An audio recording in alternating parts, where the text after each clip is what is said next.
My name is Mike. I play in the Devil Wears Prada. We are putting out a new record later this year called Flowers and coming back to Australia in October. Fantastic. Mike, thanks for joining us today.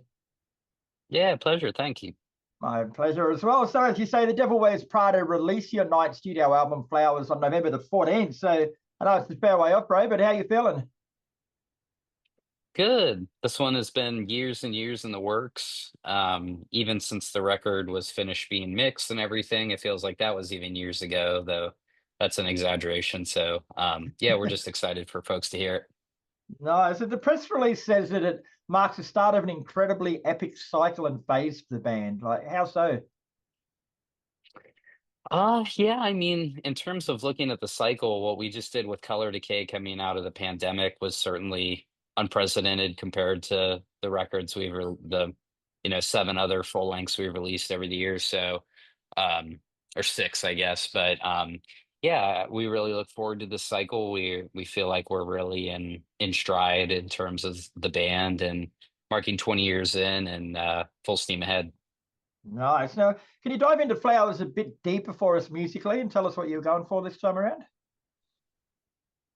Um, I mean, there's a lot of pop sensibilities. I think when you look at the genre or the label of metalcore, you think of, the heavy with the singing. And when I think about what this record is, I think it leans a little bit rocky, at least from the exterior. But there are certainly songs that by all means fit the metalcore description. And yeah, I think it's very chorus oriented and yeah, just really working in the sort of pop sensibilities to the choruses and the theatrics having more of a place and more intention than ever.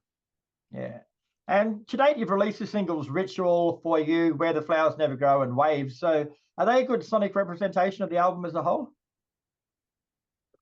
Um, I don't think that For You and Wave so much is. Ritual, yes. Where the Flowers Never Grow, yes.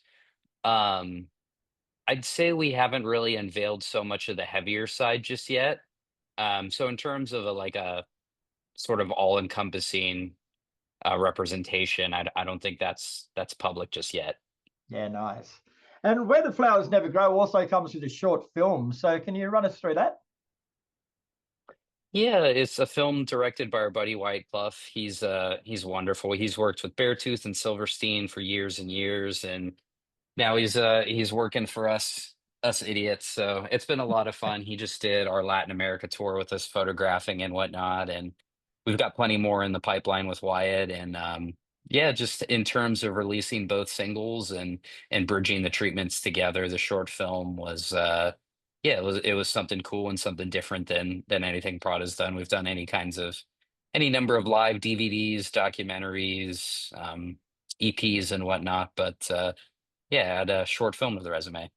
Yeah, nice. Now, Flowers opens with a track called That Same Place, which starts with a bit of a haunting monologue and then retreats into a beautiful piano and string arrangement. Like, it's only a minute long to start the album off, but it's quite effective. Like, what was the thought process behind that?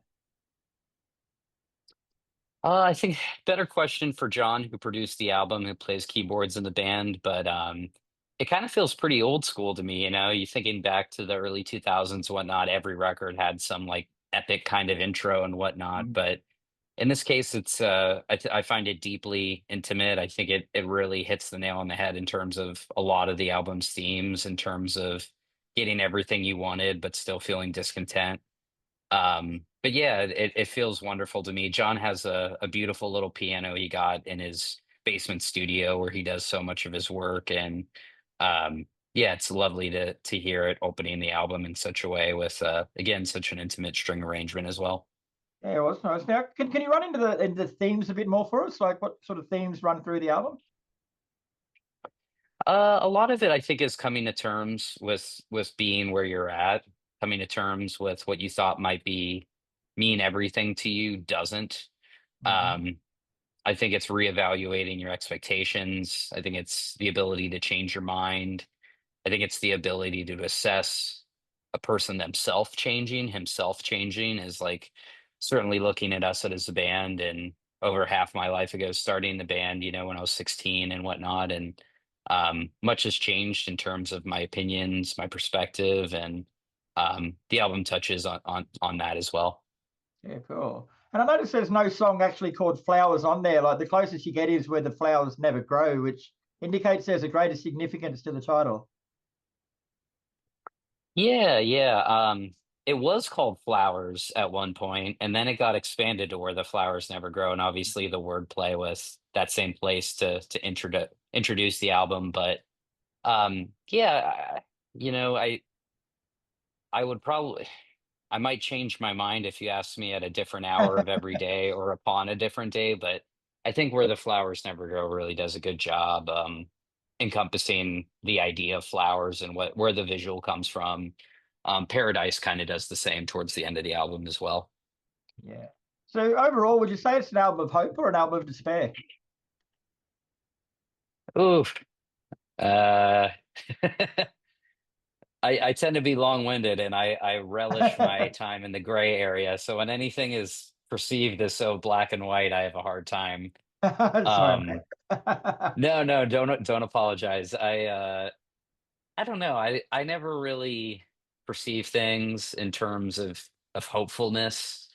Um, I find that matters of despair are very drawing, specifically in terms of music and film and literature. So I guess if I had to pick, it might be a little more towards despair. If you were blindly going into it, I doubt you would listen to it and be like, "Wow, I feel full of hope." So I guess if it was flipping the coin, it'd have to land on despair.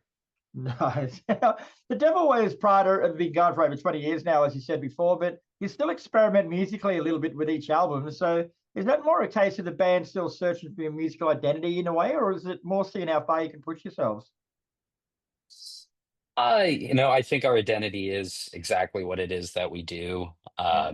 I never feel that we're ever experimenting. I feel like if you're making something, then you're experimenting. If you're mass producing something, you're not experimenting. And if you're mass producing something, I don't think music is the right field, or at least not according to my taste. So I think that specifically with John producing the albums and John's depth and span in terms of what he listens to and what musically he likes to create, um, and then, that serving as a foundation under Jeremy and I's voices.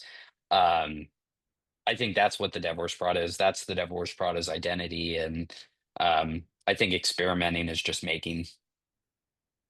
Nice. Now, you mentioned before, but you're returning to Australia in October for three shows with Bullet for My Valentine and While She Sleeps. Like, that's an epic lineup, bro. Three great bands together.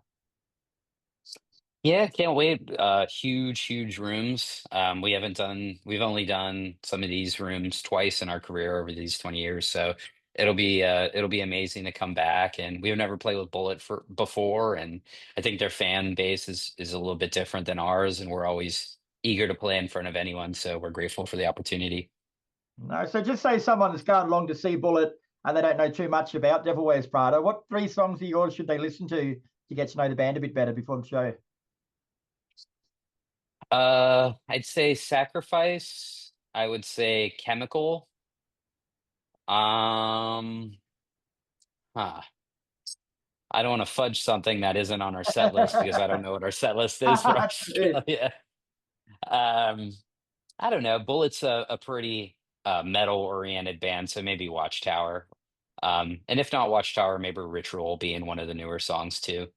Nice. Now, before we let you go, Mike, I got a little segment I've introduced called Photo Bombs. So basically, before we chatted, I've scrolled through your social media and I found a few photos I want to talk a bit more about. So one of them is this one. Like, where was this taken? There looks like a lot of history in that place, right? God damn. I think that is a House of Blues. It's a House of Blues on tour. I don't know unless it's. See, we bring photographers with us on tour now, so we have to take photos every day. Oh, right, yeah. And from there I just completely lose track. But based on the artwork, specifically the blue shirt there on the right side, I'm gonna say it's a House of Blues, maybe Anaheim, but I can't be too sure. They share similar decor. Right. It looks like there's a lot of history there, mate. Like some of those photos just look ancient. Certainly a lot of footstools too. They just chuck those in. Nice. Now, the other one I found was this one. Like, is he doing what I think he's doing there? Like, that'd make a hell of a bang.